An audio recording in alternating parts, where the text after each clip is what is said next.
जय हिंद प्यारे बच्चों, एक बार फिर से स्वागत है आपका अपना यूट्यूब चैनल आपका इस परिवार पर। तो आज केमिस्ट्री 10th क्लास के जो केमिस्ट्री है उसका लास्ट टॉपिक है, लास्ट चैप्टर है तत्वों का वर्गीकरण, तत्वों का घात वर्गीकरण जो 5वां चैप्टर है। ये 5वां चैप्टर को हम लोग इसका ऑब्जेक्टिव जो है क्लियर करने वाले हैं। तो बिना टाइम को गवाए चलते हैं मुद्दे पर। जितना प्रीवियस ईयर वगैरह का क्वेश्चन है, जितना पूछा गया है वो सब जो इम्पोर्टेंट है क्वेश्चन, उन सभी क्वेश्चन को लेके आए हैं। ठीक है, फर्स्ट क्वेश्चन है आधुनिक आवर्त सारणी में समूहों की संख्या कितनी है। समूह पूछेगा तो प्यारे बच्चों 18 मानिएगा। ठीक है, समूह क्या होता है, ये उदाग्रह वाला ऐसे ऐसे करके होगा समूह, और ऐसे ऐसे करके जो होता है वो सारणी होता है। ठीक है, ये ऐसे करके जाएगा क्षैतिज वाला, ये उदाग्र स्तंभ हो गया, ये क्षैतिज हो गया। ठीक है, आवर्त की संख्या पूछेगा तो सारणी पूछेगा, आवर्त सारणी। समूह पूछेगा तो इतना हो जाएगा। ठीक है, ये क्षैतिज वाला पूछेगा तो ये 7 मारिएगा। तो इसका सही आंसर 18 हो जाएगा। ठीक है, इसका सही आंसर आपका 18 हो जाएगा। तो नेक्स्ट चलते हैं हम लोग। नेक्स्ट है 2 नंबर प्रश्न है सल्फर परमाणु की बाह्यतम कक्षा में इलेक्ट्रॉनों की संख्या कितने होते हैं। तो प्यारे बच्चों इसको निकालना पड़ेगा। ठीक है, ऐसे तो 6 हम बता देते हैं, आप कैसे सर। तो इसका इलेक्ट्रॉन विन्यास निकालिएगा, जैसे 2 उसके बाद 2 8 10 और बचेगा 6। ठीक है, इसको आप एसपीडीएफ पे निकाल सकते हैं, जिस पर जैसे चाहे आप वैसे संयोजकता जिसको निकालने आता है तो आप लोग वहां से निकाल सकते हैं। तो यहाँ के लास्ट में देखिए कितना है, 6 है। तो सल्फर का इसी प्रकार से 6 हो गया। जिस किसी भी तत्व का पूछेगा तो उसका अंत में आप बैठाइएगा, प्रथम कक्षा में 2 इलेक्ट्रॉन, दूसरी कक्षा में 8 इलेक्ट्रॉन, बाकी बात जितना बचेगा उसको तीसरे कक्षा में आप डाल के उसका आंसर सही हो जाएगा। ठीक है, नेक्स्ट क्वेश्चन में चलते हैं, तीसरा नंबर की ओर।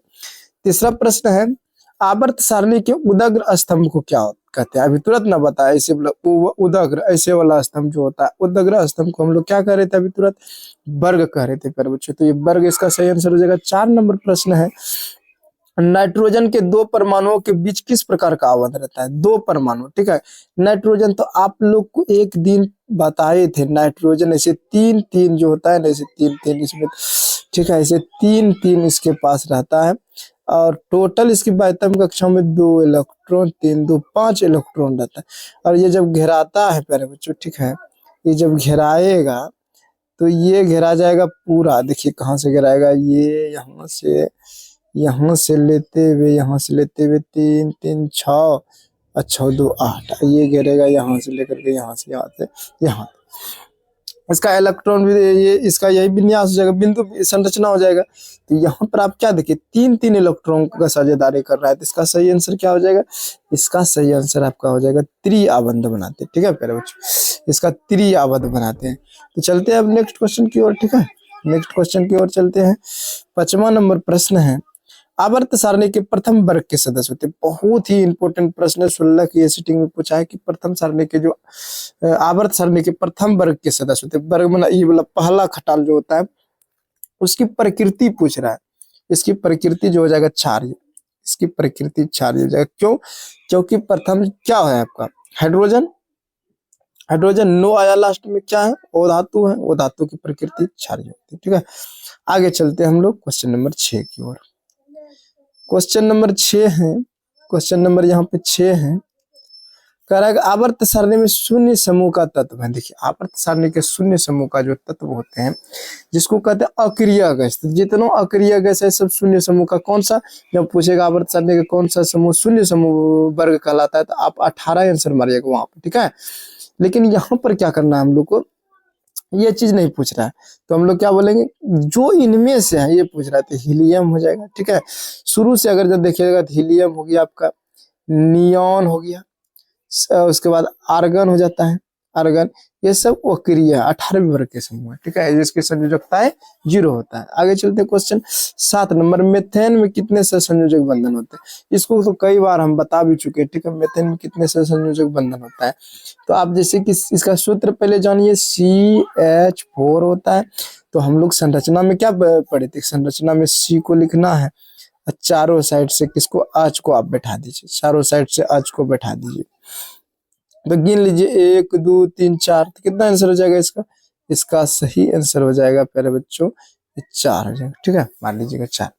ऐसा इसलिए हम बता दिए ताकि मीथेन के अलावा कितने भी सहसंयोजी बंधन किसी यौगिक का पूछे तो आप इलेक्ट्रॉन पे इसका संरचना सूत्र लिखिए और उसको डेटा को गिन लीजिए। आगे चलते हैं 8 नंबर प्रश्न की ओर। 8 नंबर प्रश्न है आधुनिक आवर्त सारणी में तत्वों का वर्गीकरण का आधार है। तो ये तत्वों का वर्गीकरण परमाणु संख्याओं के आधार पर आधुनिक में रखा गया। ठीक है, मेंडलीव किस पे रखा था? तो परमाणु द्रव्यमान पे मेंडलीव ने रखा था, लेकिन अभी ये हो जाएगा परमाणु संख्या के आधार पर। आगे चलते हैं प्रश्न 9 नंबर प्रश्न है आधुनिक आवर्त सारणी में वर्गों की संख्या कितना भी जस्ट हुआ ही था। ठीक है, 18।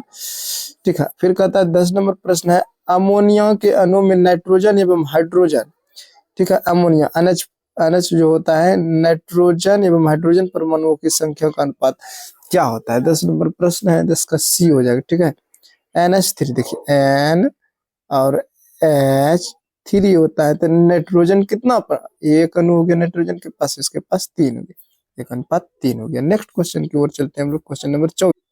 क्वेश्चन नंबर 12 देखते हैं पहले दोस्तों। 12 नंबर जो क्वेश्चन है लोहे के परमाणु की संख्या कितनी है? ये भी कोई प्रश्न पूछने वाला, लेकिन कई बार इसको पूछा है। आप ही 26 आप लोग जान रहे हैं।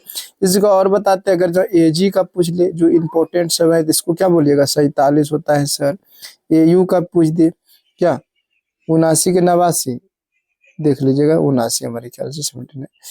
उसके बाद और पूछ दे कॉपर Cu 29 हो जाएगा इसका। तो कुछ हाईलाइटेड जो है ना ये सब पूछ देता है, तो इसको भी याद रखिएगा। चाहे बिहार बोर्ड हो, झारखंड बोर्ड हो, यूपी बोर्ड हो, साइंस सबका सेम रहता है। ठीक है, आगे चलते हैं हम लोग। 12 नंबर प्रश्न है आधुनिक आवर्त सारणी में वर्गों की ऊर्ध्व समूह या संख्या होती है। कई बार ये प्रश्न पूछ दिया, लेकिन उल्टा पुल्टा के पूछा है, तो 18 मारिएगा, कोई दिक्कत नहीं। अभी तुरंत ना बताए थे हीलियम कैसा तत्व है। ठीक है, तो हीलियम अक्रिय तत्व है प्यारे बच्चों। ठीक है, अक्रिय है, सक्रिय उदासीन सब में अक्रिय है। उसके बाद आगे चलते हैं आवर्त सारणी में कितने आवर्त हैं, यही बोला तुम पूछे। अगर जो आवर्त की संख्या पूछेगा तब ये 7 मारिएगा। आवर्त ऐसे डीडर का ऐसे वाला। ठीक है, आगे चलते 15 नंबर प्रश्न है। 15 नंबर बहुत ही प्यारा प्रश्न है। त्रिक का नियम निम्नलिखित में से किसके द्वारा प्रतिपादित किया गया था? यानी कि प्रश्न सीधा सीधा है कि त्रिक नियम किसने प्रतिपादित किया था। ठीक है, त्रिक नियम, तो 15 का आप सीधा सीधा मारिएगा क्या? डेबोरेनर साहब ने त्रिक नियम दिया था। आगे चलते हैं नेक्स्ट प्रश्न जो है 16 नंबर प्रश्न है। 16 नंबर क्या है? आवर्त सारणी में कितने आवर्त यानी कितने क्षैतिज पंक्तियां होता है? पंक्ति पूछ रहा है। ठीक है, तो सेम क्वेश्चन हो जाएगा 7। आवर्त पूछे, पंक्ति पूछे, क्षैतिज पूछे, जो भी पूछे 7 हो जाएगा। वर्ग पूछेगा तब 18। 17 नंबर प्रश्न है ओजोन के एक अणु में ऑक्सीजन की परमाणुओं की संख्या कितना? तो O3 होता है प्यारे बच्चों। ओजोन का सूत्र क्या होता है? O3। तो इस प्रकार से ओजोन जो है ना ऐसे लेयर बनाता है। ऐसे हुआ, फिर यहाँ ऐसे होगा, ऐसे होगा, ऐसे होगा, ऐसे यही चीज है। इस प्रकार से लेयर बनाता है पूरा ओजोन लेयर। 18 नंबर देखते हैं प्रश्न। ठीक है, 18 नंबर प्रश्न देखते हैं हम लोग। 18 नंबर प्रश्न तो बहुत ही रोचक है। आवर्त सारणी में बेरियम, ठीक है, boron barium, boron, silicon, gallium, arsenic, उसके बाद ये जितना भी है तथा प्योर पोलेनियम, ये सब क्या है? करा धातु है, वो धातु है, गैस है, उपधातु है, ये है क्या? ये प्रश्न है कि ये सारे के सारे जो तत्व यहाँ पे है अंकित है, तो ये सारे तत्व क्या है? तो सब के सब उपधातु है। ठीक है, ये सब के सब उपधातु है, याद रख लीजिएगा। उसके बाद 19 नंबर प्रश्न है अष्टक नियम का सिद्धांत किसने दिया था? बहुत ही इंपॉर्टेंट सवाल है।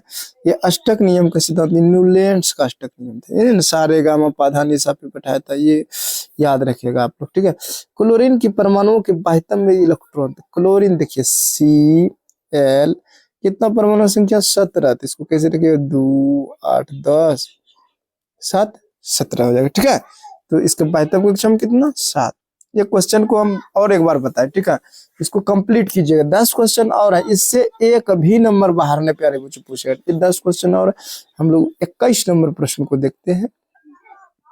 21 नंबर प्रश्न है, यहाँ पे ध्यान से देखिए। आवर्त सारणी में समूह के तत्व कहलाते हैं। देखिए समूह के तत्व कहलाते हैं। खरा आवर्त सारणी के समूह के तत्व कहलाते हैं। सामान्य तत्व कहलाता है, संक्रमण तत्व, क्षारक तत्व या लेंथेनाइड्स तत्व, इनमें से क्या कहलाता है? तो इसका सही आंसर हो जाएगा क्षार धातु कहलाता है। लेकिन इसको कुछ लग रहा है आपको मिस हुआ है मेरी प्रिंटिंग में। आवर्त सारणी के किसी समूह का नाम देना चाहिए, ठीक है।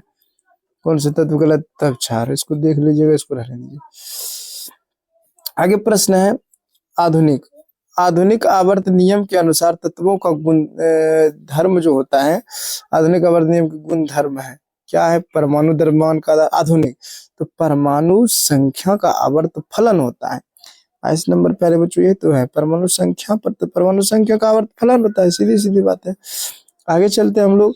आधुनिक आवर्त सारणी में बाईं से दाईं ओर, देखिए ये VVI प्रश्न में से ये भी एक है आपका, ठीक है। ये VVI प्रश्न में से एक है। कर इस सब प्रत्येक कॉम्पिटिटिव एग्जाम में ये पूछबे करता है, एक प्रश्न 110%। आधुनिक आवर्त सारणी में बाईं से जब दाईं जाएगा तो परमाणु का साइज क्या होता है? तो इस नंबर प्रश्न है, ये घटेगा। देखिए उल्टा माइंड में रखिएगा, ठीक है। बाईं से दाईं जा रहा है तो घटेगा, दाईं से बाईं जा रहा है तो बढ़ेगा, ठीक है। फिर से एक बार, अगर जहाँ ये बाईं से दाईं की ओर जा रहा है तो घटता है, और इधर से अगर जहाँ इधर उल्टा आ रहा है यानी कि दाईं से बाईं आ रहा है तब बढ़ेगा, उल्टा होता है, ठीक है। आगे चलते 24 नंबर प्रश्न है। मेंडलीव ने आवर्त सारणी में ऊर्ध्वाधर स्तूप क्या कहा था? उसने ग्रुप समूह कहा था, आवर्त क्या था, ग्रुप का आवर्त, इनमें से सभी, आखिर वो क्या बोला था? तो 24 नंबर प्रश्न है, ये नंबर प्यारे बच्चों समूह बोला था, ग्रुप समूह, ठीक है। आगे प्रश्न है आधुनिक आवर्त सारणी में कौन सा आवर्त अभी तक अधूरा है? करा अभी तक जो है ना आवर्त अधूरा है, तो ये 7वां को छोड़ा गया, ठीक है, 7वां अधूरा है। नेक्स्ट प्रश्न की ओर चलते हैं। प्रश्न नंबर 26 है, 26 है। आधुनिक आवर्त सारणी की क्षैतिज कतार निम्नलिखित में से क्या कहलाता है? कई बार तो बता दिया, आवर्त कहलाता है, ठीक है। 26 नंबर ए आवर्त कहलाता है। आगे क्वेश्चन है 27 नंबर प्यारे बच्चों, मेंडलीव के आवर्त नियम में तत्व वर्गीकरण का आधार क्या है? मेंडलीव ने जो किया था, ठीक है। तो परमाणु द्रव्यमान, ठीक है, परमाणु द्रव्यमान के आधार पर उसने किया था। डी नंबर इसको मारेंगे। उसके बाद निम्नलिखित में कौन अक्रिय गैस होता है? हीलियम हो जाएगा फिर गैस, ठीक है। चांदी, हाइड्रोजन, तो दूसरा हो गया हीलियम। 29 नंबर प्रश्न है आवर्त सारणी के प्रथम वर्ग के सदस्य है, अभी तुरंत तो बताए थे क्षार्य, है ना। 29 नंबर देख लीजिएगा तो क्षार्य, ठीक है, क्षार्य धातु क्षार्य। उसके बाद लास्ट क्वेश्चन है आवर्त में इलेक्ट्रॉन का त्याग करने का प्रवृत्ति कैसी होती है? स्थिर, क्रमानुसार बढ़ते हैं, क्रमानुसार घटते हैं, कभी घटता है तो कभी बढ़ता है। तो इसका लास्ट का आंसर हो जाएगा कि स्थिर रहता है, ठीक है। आवर्त में इलेक्ट्रॉन त्याग करने की प्रवृत्ति कैसी होती है? तो स्थिर रहते हैं। तो आज का छोटा सा टॉपिक था, मात्र 30 क्वेश्चन था, लेकिन हाँ ऑल कॉम्पिटिटिव एग्जाम के लिए बहुत ही इंपॉर्टेंट था। थोड़ा बहुत यहाँ से बाहर आपका क्वेश्चन एक भी नहीं जाए। एनसीईआरटी का सवाल था, तो आप लोग बढ़िया से पढ़िए, रटिए, याद करिए, जैसे भी। जब तक आप लोग ऑब्जेक्टिव में सब नंबर नहीं लाइएगा तो अच्छी से अच्छी रिजल्ट नहीं बनेगा। सिर्फ फर्स्ट डिवीजन करने से कुछ नहीं होता है, ठीक है। तो अच्छा से अच्छा रिजल्ट बनाने के लिए कम से कम 40 में 40 साइंस और बाकी बाद सोशल साइंस, सब में प्लस रखिए। जब 50% का दे रहा है तो फिर वहां पर कोई चांस नहीं छोड़ना है, ठीक है। तो आज के लिए इतना ही, मिलते हैं हम नेक्स्ट वीडियो में। नेक्स्ट वीडियो हम फिजिक्स का या फिर बायोलॉजी का लेकर आएंगे, ठीक है, उसमें से चलते हैं। चलिए आज के लिए इतना ही, जय हिंद।